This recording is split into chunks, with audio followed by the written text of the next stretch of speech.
I welcome you. Write down where you are listening to us from. Please like and subscribe to the channel.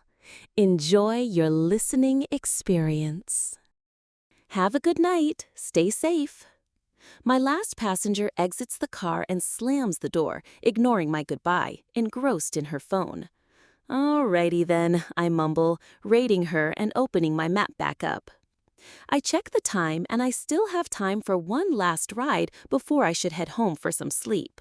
I set my signal to available and just wait. My last drop-off was for the college dorms, so if I wait a little bit, I'm sure I'll get another. It's Friday night, everyone's out. I'm tapping my red-painted fingers on my wheel when I see her. A teenage girl, standing on the sidewalk under a streetlight. She's small, maybe 5 feet. Large brown eyes with a thick dark lash. Blonde hair pulled back in a braid and a cardigan covering her shoulders. She has a small brown purse in her hands. She looks like a doll. And she looked anxious. I pull up a little and roll down my window. "Hey, hun, you okay?" I ask. "Oh, yes, I am. I'm just," she looks down the road, "waiting for my ride." "Are they late?" I ask her.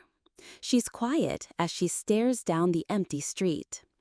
"Yes, I suppose they are," she whispers. She seems scared, and I can't decide if she's scared because of the person or because of their absence.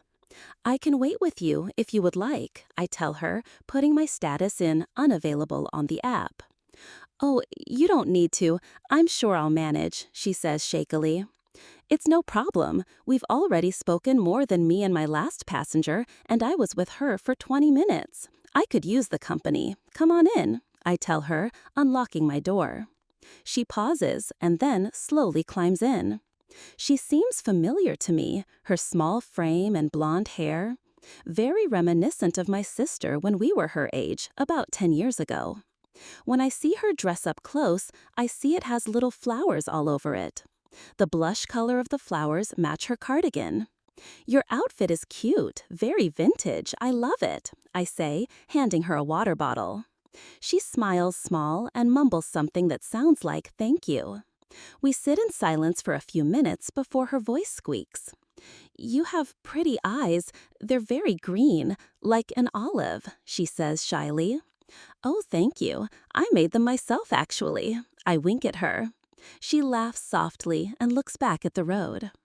"It's been about 15 minutes. Do you want to call them?" I ask her. "I don't have a phone, and I don't know the number," she tells me. "Do you know where it is that you need to go?" I ask her. She looks at me and nods. "How about I take you? I do it for a living anyways," I offer.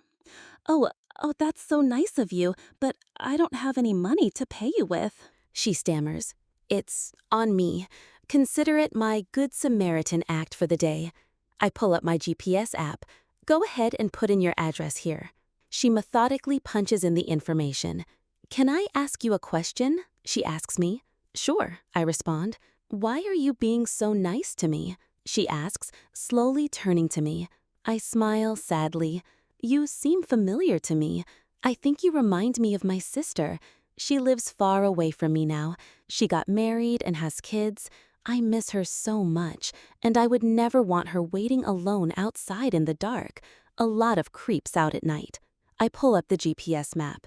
Only 15 minutes away. Not bad at all. She seems to accept that as an answer as she leans back and gets comfortable in her seat. "You're a nice sister," she tells me, quietly. I put the car in drive as I pull out into the road. "I definitely try to be," I respond. We let the radio fill the silence as we drive through an area I'm not super familiar with. The very manicured trees start getting more scraggly as we turn down the dark curve of street. The app says 2 minutes away, so I finally ask her, "Where am I taking you?" I ask her. She doesn't respond as we pull up to iron gates. I slow down and lean forward, trying to see where we ended up. "Is this?" I begin. "Thank you for the ride. You're a very nice person. I like nice people," she tells me, patting my hand. "You're welcome," I say slowly, looking at her in my passenger seat. I stop the car, and she unbuckles her seatbelt. I'm Mariam, by the way. I smile back at her.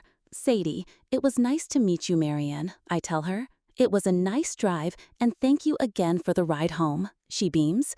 Home? I ask, looking up at the rusted sign that has weathered over the years. Goodbye, Sadie. She steps out of the car, waves at me through the window, and walks past the sign I've been staring at. Sanitarium. And then I finally realize where I recognize her from. She doesn't remind me of my sister. She was on the news. She murdered her 2 sisters in cold blood and took their eyes as souvenirs. They were calling her the doll eyes killer. When they asked her why she did it, she looked at them confused before speaking. Because they weren't nice, she said matter-of-factly.